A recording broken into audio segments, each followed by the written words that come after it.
instant and impeccable. That's what we're looking for. And that's one of the most difficult things, because all of us have our own tuning mechanisms in our ears. And tuning is sort of a cross between intonation, which is what we hear as the key in our heads, and how we tune to other voices. So it's a crossword principle of tuning to a key, but also tuning to the people around you as well. So it's a very intricate kind of thing. So you can be singing the right notes, and you can be singing even in the correct intervals, but you may not be tuning to the key or to the people around you as well. And we want it to be instant and impeccable, so there's a lock and a ring immediately. Also in unit sound, of course, is unity. The sync within the section. That's so hard these days because we aren't having sectional rehearsals, although many courses are having face-to-face sectional rehearsals with social distancing. So I think that's coming around a little bit, especially in the smaller courses, they're able to do that. It's so important that you know when your section is important in a song, knowing when one is important to the flow of the musical line and singing accordingly, so that the unity of your section is always there within the unity of the chorus. And blend. When quartets come to me and say, do we have a good blend? I ask them two questions. Can you breathe alike? And can you produce vowels alike? Those are the two things. Can you breathe, and can you do your vocal production alike with the same air and space, so that you're sort of a unit breath machine? And can you also make vowels together and not turn the diphthongs at different times? Can you really be a unit together? That's what blend is all about. And then finally there's balance, which is a form of unity. Balance always means in barbershop that the basses have to win, that the leads have to take control of that melody, the baritones have to be the invisible sister around that melody, and the tenors always have to be in proportion at the top of the cone to the bass. If the bass is a very broad, then the tenors have to be broad. If you don't have a great bass section, then you can't have tenors, upsetting the cone. So all of that goes into balance as well. Understanding and attentive to part ramifications and part balance in cone of range and cone of parts. I just want to talk about cone of range just a little bit too. Within our own voice is a cone of range, so that we have in our own voices our bass range, our baritone range, our tenor range, our lead range. And when we have a piece of music in front of us with our part, we have to know which part of our voice, which part of the cone we're singing in, so that we don't overbalance on high notes. A lot of basses start yelling at F, for example, when they should be backing off, because that's in the tenor cone of their range. And the leads oftentimes will not take the baritone authority that they need when they have an A flat below middle C, because that's the baritone part of their range. In other words, the cone of the range is as important as the cone of the barbershop sound itself. That's a lot of stuff so far. Anybody still awake out there? Oh, okay. So, and then, and you guys have worked on that, because that's where you get the 70%. That's where your scores have been in the 70s, because you're at the B level. So you've worked really hard on vocal skills and accuracy and unity and all of those kinds of things. Now, to get to higher scores, you have to work on these artistic sound things, which account for 30% of your score. And that is an energized vocal line. And what has happened in the performance I saw was that the vocal line seems to sag, especially in the middle of songs, and never gets back to where it needs to be. And wouldn't you know, the arrangers put the best and hardest stuff at the ends of songs. So you've got to have even more energy there than when you started as well. A silken tone flow, so that, and the directors have a lot to do with this. It can't be a choppy kind of directing if you're going to have a tone flow that seems uninterrupted. If you listen to Barbra Streisand sing, you can hear the uninterrupted tone flow that we're after. Dynamic flexibility, it can't all be loud. There have to be places for the ear to rest, especially in an uptune. Many times uptunes are just loud all the way and get louder and more out of control. There has to be dynamic flexibility. And finally, something that's kind of hard to imagine, but it goes along with audience connection, that's vocal style. In other words, where you become the character so that your voice actually becomes like the character that would be acting this song. There's a wonderful book out, a small book now that I am suggesting about characterization and vocal style, and it's called Acting Songs. Acting Songs. Let me get it here. Just a tiny little book, and it's by David Brunetti. It's called Acting Songs. And it talks about how Broadway performers take songs from the lyrical standpoint and eventually develop the vocal skills around the songs themselves. Something good. If you're like me, you're looking for anything to read these days during all of this stay-at-home stuff. Any questions about the sound category? Anything in chat? I got one thing in chat here. There's a question in chat. Joy, I'd like to know what Cascades. Cascades. I'm trying to think if you have one in Bandstand. I know you do. Where the basses either go from top to bottom or bottom to top. Those are cascades of chords where they just go from one place to another. And those are not only swipes, but cascades, where the rest of the folks have to stay still while this cascade of chords drops from under them or comes up from them. Anybody think of where that is in your song? I know it's in there. Yeah, about 3/4 of the way through. What's the word? What's the lyric? Yeah. I know. Yeah. We'll know it as soon as we hear it in the performance. Isn't it when the basses go park? Or is that just a swipe? No, I think that's right. It's park, isn't it? P-A-R-K. Yeah. Right near the end of that as well. Okay. Mm-hmm. We'll probably find some others too. Okay. Anything else? Anybody want to know? All right, let's go to the music category because that's the one that I think you need to be working on. It's my judgment that, and this is only in my opinion after a long life of judging, but it seems to me that choruses at the C level need to work on sound. Choruses at the B level need to work on sound and music. Choruses at B+ and A- need to work on sound, music, and expression. And the choruses at the very top level have to work on all four plus showmanship as well. In other words, you don't ignore the basic categories, but there are certain focuses that have to happen at each level. And where you are at the B and higher B levels, I think music and expression are the two that are really going to take your focus in times to come. So let's go to the music score sheet. Like sound, it's divided 30 and 70. But interestingly enough, rather than the 70% that guides the sound category in unit sound, in music, the 30% is devoted to what you sing, and the 70% is devoted to how you sing it. So there's a double-edged sword of choosing the right music and then doing something with that music that makes it barbershop. So the percentages are absolutely switched. In sound, it's 70% for the technical, 30% for the artistic. And with music, it's 30% for the technical and 70% for the artistic. So they do complement each other, these two categories, and they have a lot in common with each other. Let's talk about choice of music.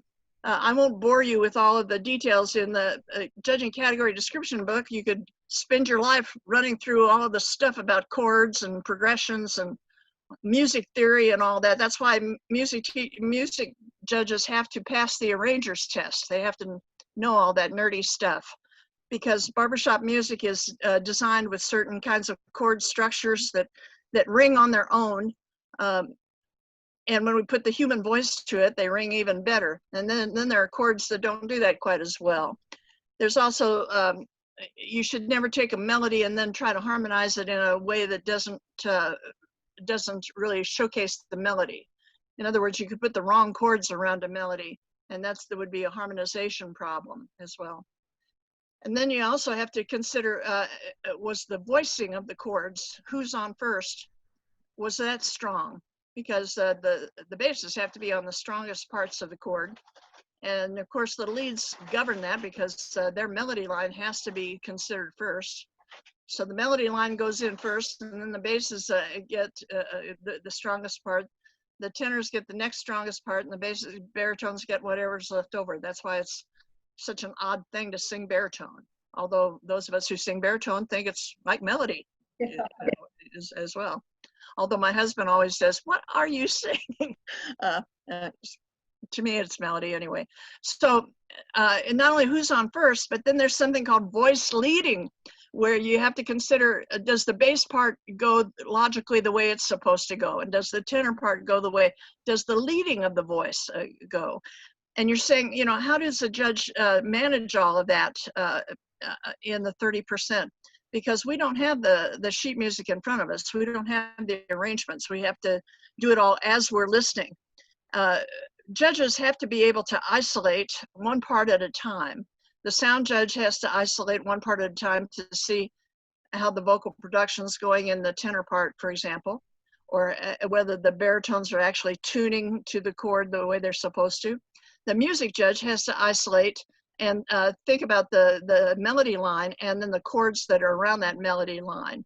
So if judges seem weird or they don't want to be disturbed in the pit, that's why, because it demands total focus, because we're getting it once through the head, as you say in radio, and no do-overs.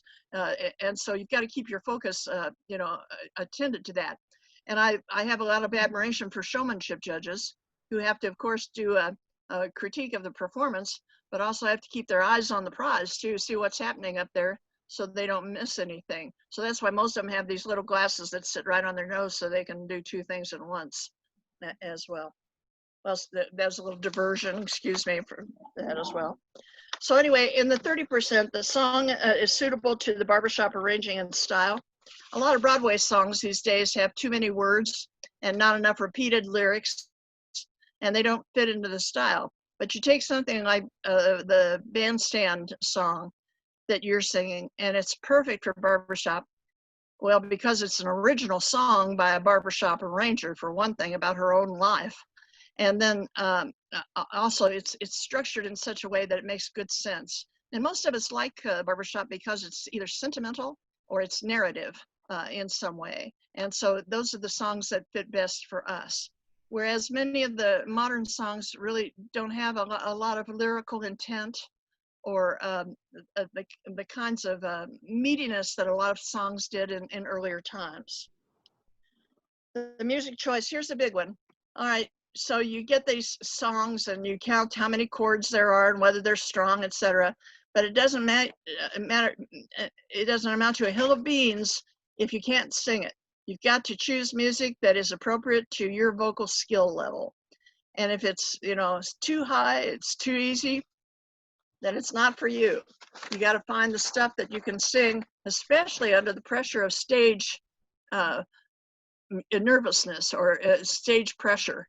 The tessitura has to be within that range that you can handle in moments of pressure.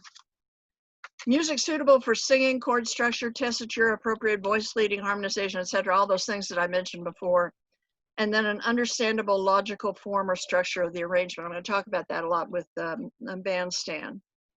In the 70%, how you sing it, sure, we have to be concerned with vocal skills and harmony accuracy, but the sound category takes care of that in depth. So we get to comment on it a little bit, but it's not really our bailiwick. What is our bailiwick?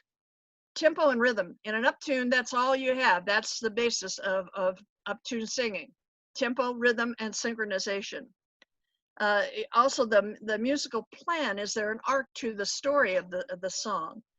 Are there levels of sophistication in the musical plan and phrasing and dynamics so that it gets more and more exciting as it goes along, both the ballad and the uptune? Musical energy and unity, support for, synchronization and sustenance of chords and phrases, all of those things go into the performance of music. Musical heart and artistry, compelling lyrical or rhythmic story to communicate to the audience. Communication of song, story, or message is #1 consideration. And then finally, after you've done all of that miraculous stuff, can you make the music your own so that nobody sings this song the way you do? Nobody takes that music, you put your own personal signature on it after you've done all of the basics as well. So that's what the music judge is considering.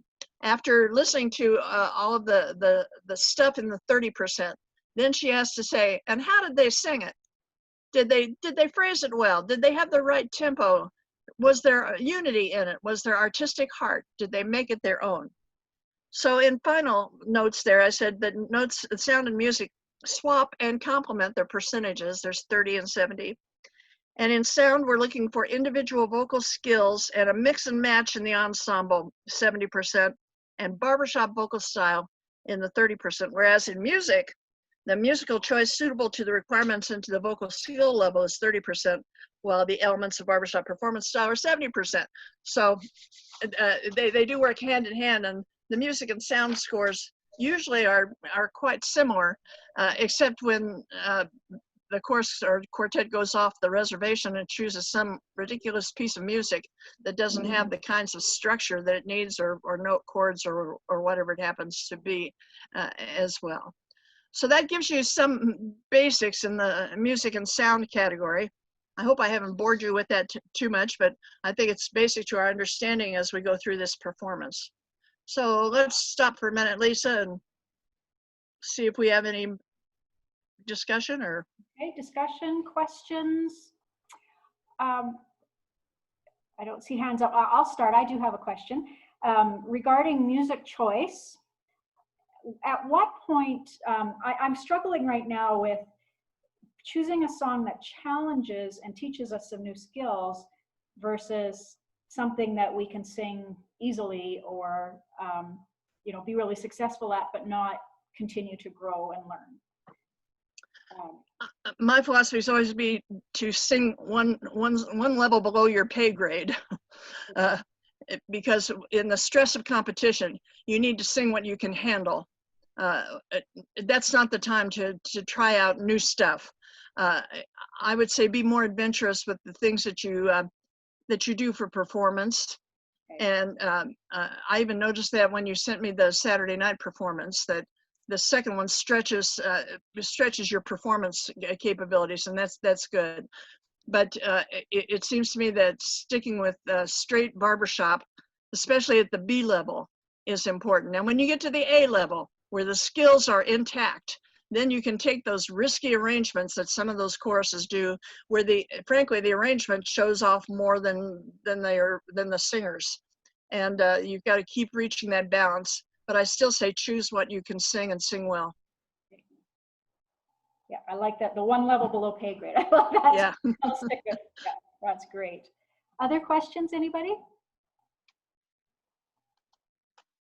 Anything you want to ask us about being judges? Because it's kind of weird. Oh, Nancy.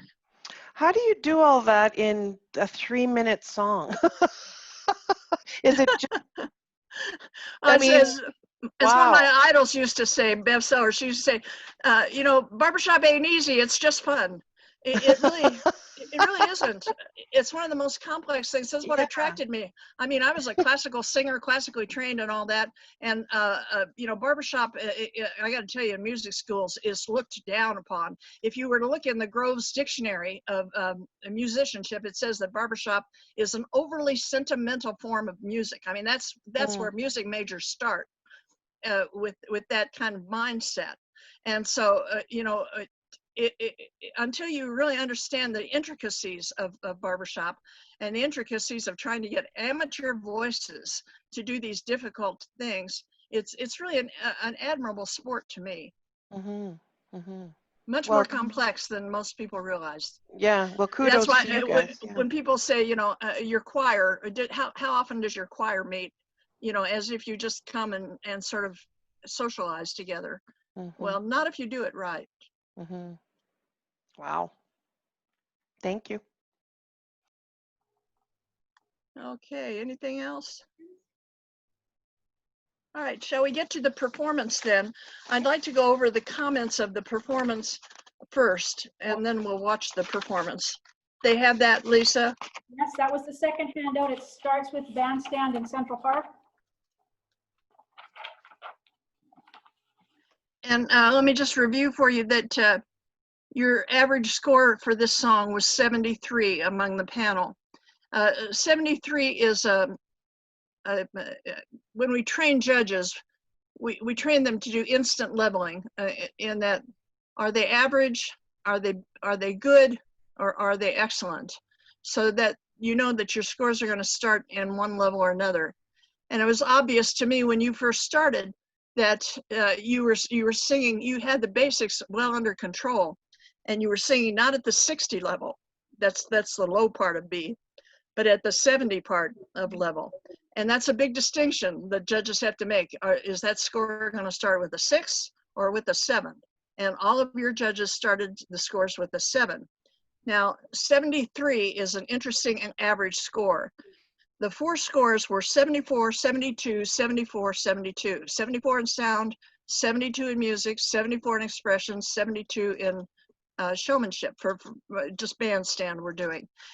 And what that means is that 2 of the judges thought that you were at the B level, and 2 of the judges thought you were at B plus level in their particular categories. So you are what we call a cusp chorus. You are right on the edge of being one or the other. So, and that's one of the hardest places to be, frankly, is trying to get from B to B plus. I think the hardest jump is from C plus to B minus. But after that, getting from B to B plus and then B plus to A minus, those are the really tricky jumps as well. But I want you to recognize that what you were doing was not what the average course is doing. Most of our courses are scoring at scores that begin with 5s or 6s, but you were scoring at a level 7, okay, as well. And you weren't in the high part of you weren't in B plus. B plus is 74 to 79. Okay, those last 6 points that they have to be. But for 2 judges you were, and for 2 judges you weren't. So it's all in the details, and that's why I'm going to talk about the music emphasis. All right, so I've divided into sound and music, and Lisa, please add in your expression, showmanship, you know, whatever. I just didn't cover those as well. What I said was, in terms of sound, you have a good blended sound with a prominent bass section, and that's exactly what you need in barbershop. You can't have shy basses, because that's not the foundation of the music. The chords are rooted in barbershop bass, and so good for you. The lead section needs to sing with more authority, but overall good balance. In other words, sometimes the melody seemed to be secondary to the bass section and didn't have the kind of impetus that a melody needs. And the melody always has to shine through as well. The biggest accuracy problems relate to tuning, chord integrity, and vowel match. Those things that happen where you get to the end of a phrase especially, and there'll be just a couple of voices out of tune or out of sync, and the match of the vowels isn't quite there yet. And that's really the expression category will really emphasize that, although in sound too. There are minor moments where synchronization goes astray, and I think that bodes well for you, because that means that even in a small chorus, and I don't know what your division is, but I mean, I thought you had about 30 or 35 people on that stage. I didn't get to count them. We were at 30. We were the highest of small. Okay. I thought you did a good job and made a lot of sound for a smaller chorus, and you stayed together very well. Insufficient vocal energy to project the passion of memory recited in this song.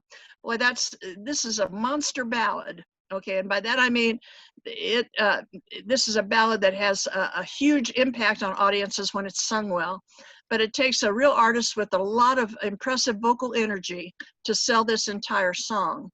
And I'll just remind you, probably some of you already know, but Nancy Bergman came from a little town in central Iowa where they had a bandstand, and she met her husband there. So this whole song comes from her particular history. And above her piano, where she lives in Tucson, there's this big portrait of a bandstand with ghostly figures that an artist in Iowa painted for her after this song became well known, etc. And the song became so well known that it's sort of the overture to this town. They've used it on T-shirts and all kinds of things as well. So the song has had great reach beyond her personal thing. We would love in Sweet Outlines to have more people who could do original songs like this, especially ones that are so strong in barbershop strength for competition. It's not easy to do, as you might guess, as well, but it would certainly solve a lot of the copyright and publication problems that we have all around the world. Well, so much for that.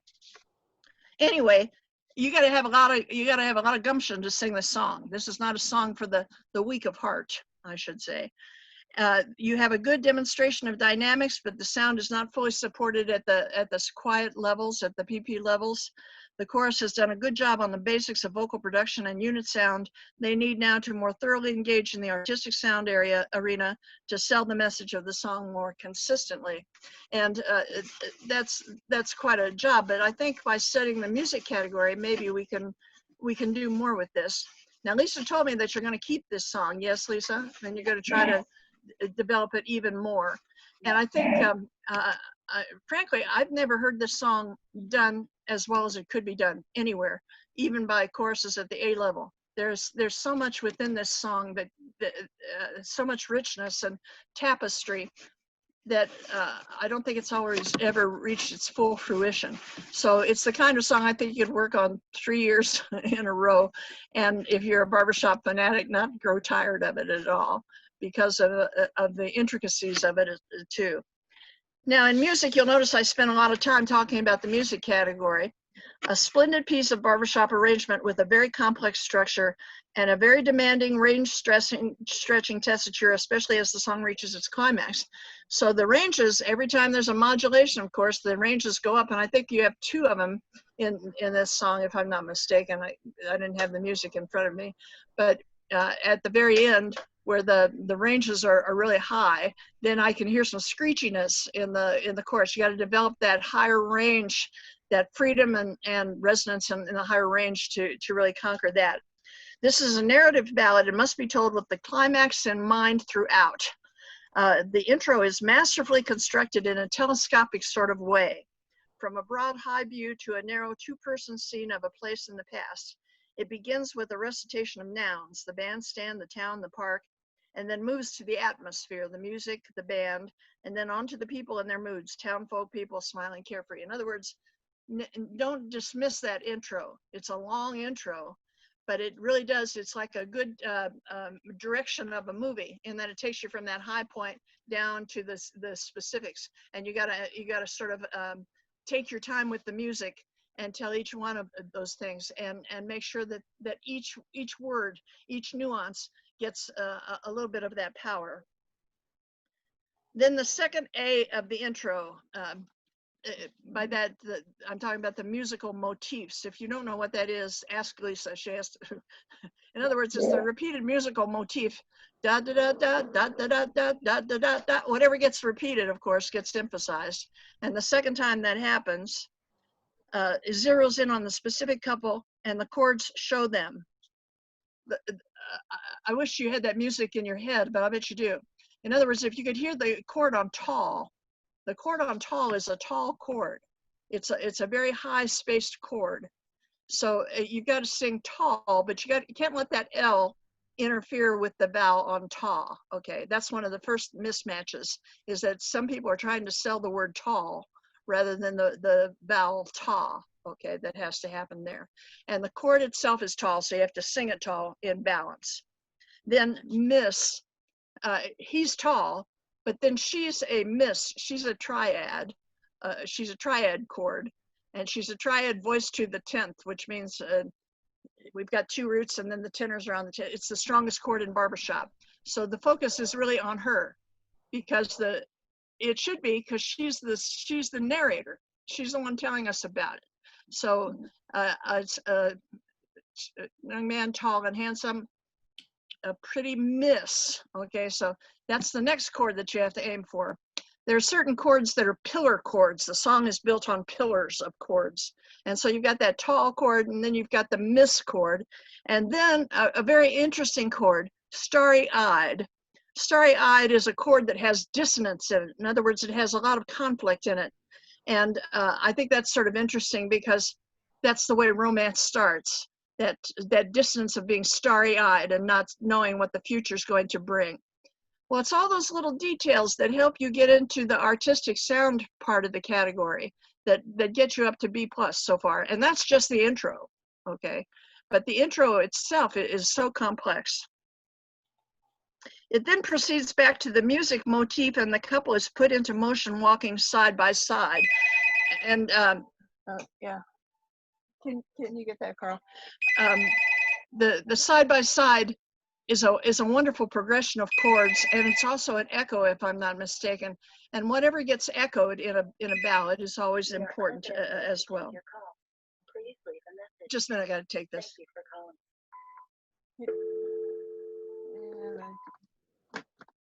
Okay.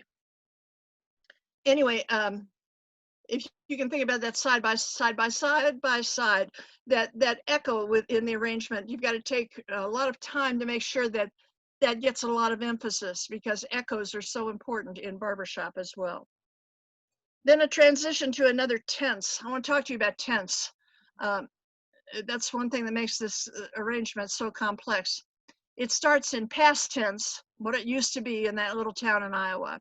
And then suddenly at the key change, at the modulation, it goes to present tense. What's happening now?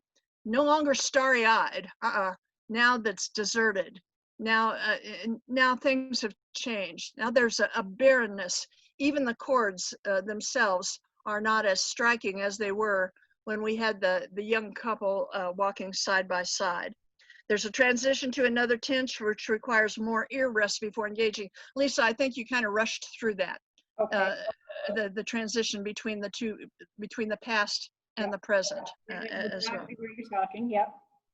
And I say the present and the barrenness of age, a lack of music and decrepitude. That's what you see there. But if the song ended right there, it'd be a terribly depressing song as well. Because the next transition takes us into the hopeful present and future, really. So it's gone from past to a decrepit present to a hopeful present. Then returns us to a remembrance of the past, yes. In other words, it keeps switching tenses back and forth, and finally ends with the sentimental memory of that same park with which we began. I think that's one of the masterful things, that in the intro, it starts with a park and ends with her memory of not just a park, but Central Park, central to her complete life as well. Now, all of those things, all those many little pieces and parts go into understanding the music so that you can communicate it in such a way that you can raise your scores. That's what being B-level is about. And that's why it's important that tonight, I'm so glad that you came to this meeting, because it shows that even when you're apart, you're serious about singing good barbershop and about making it better when you're together again. So I hope that you'll delve even deeper into lyrics and into structure, and find even more satisfaction in that. There were problems with the descending melody line of the intro that leads to flatting. When you say the night is filled, the filled needs to have vocal fill, but it doesn't. The night is not tuned, and it's not just spread to the 10th. In other words, as melodies fill, the night is one of those pillar chords, and spread to the 10th, it had the roots, and then the 10th, just like the miss chord I mentioned before.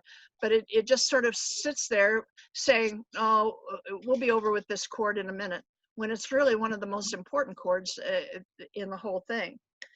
The prominent vowel to work on as a match for the whole song is the ah vowel that appears in how, night, gone, heart, park.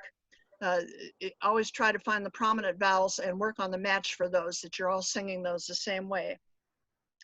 Also, the chorus must demonstrate more physical expression to sell the message. You have this lovely, graceful director, but you're going to have more energy into it too, Lisa. In other words, there has to be more passion in a ballad, and probably more physicality in a ballad and less in the uptune as well. You would think it'd be just the opposite, but it's really not. You have more control of the tempo when you do less. But for a ballad and for forward motion and for all of these other passionate things, you really got to have a lot of physical energy, because the chorus will give back to you whatever you give to them. Yeah. Okay. All right, I'm going to pause now for your comments so far on what you've seen and read here. We'll do more of this after we see the performance. Okay. All right, let me do the uptune real quick, because I know you're not singing this one again. And I'm glad about that because you're not ready for this uptune. This is an uptune medley that's also a monster, but it scored this time in the low 70s, 72, 70, 73, 70 with an average score of 71. So they were all in agreement that you were at the B level with this. A well-constructed, very difficult uptune medley. In any uptune, the tempo is the message. Some inconsistencies in backbeat presentation in this performance. My foot always didn't go with the beat. Transitions in medley are all very complicated at this breakneck speed. The selection is just beyond the vocal skill level at the moment, and there's some sectional disorderliness that happens within it as well. Now, how, and wow need match. Modulations or the key changes are out of tune. The choreo doesn't always support the music. Lots of sync errors visually and vocally. The song range demands an overtaxed singers. The song continues, breathlessness, every singer for herself. Musical skill is subjugated to quest for fun. Well, wasn't there anything good about it? You betcha. Okay, there was. It was fun to watch, etc. But it only scored at the lower B level, not into the 6s yet, still the 7s, okay? But there's a lot of work to be done, and I don't think that uptune deserves it yet. I think there are single uptunes that can be better for your choices in the future. But I think Bandstand's a real winner for you, especially if you work on it just a little harder. Shall we watch at least the Bandstand performance? Yes. Can I just ask a question? One of your comments in the uptune, the sectional disorderliness. Can you explain that a little more? Right. It was every singer for herself. In other words, when the speed picks up, we have voices that are savior voices. We're going to save the rest of the section. And so the disorderliness comes from people just dropping out and not really functioning as a team. Great. Thank you. Okay. Any other questions? Now that I'm looking at you, I'm madly writing notes here too. Let's watch the performance and then it'll be almost time to go. Okay, so sharing my screen, everybody's muted. Awesome, here we go. Oh. I need just a second, sorry, I lost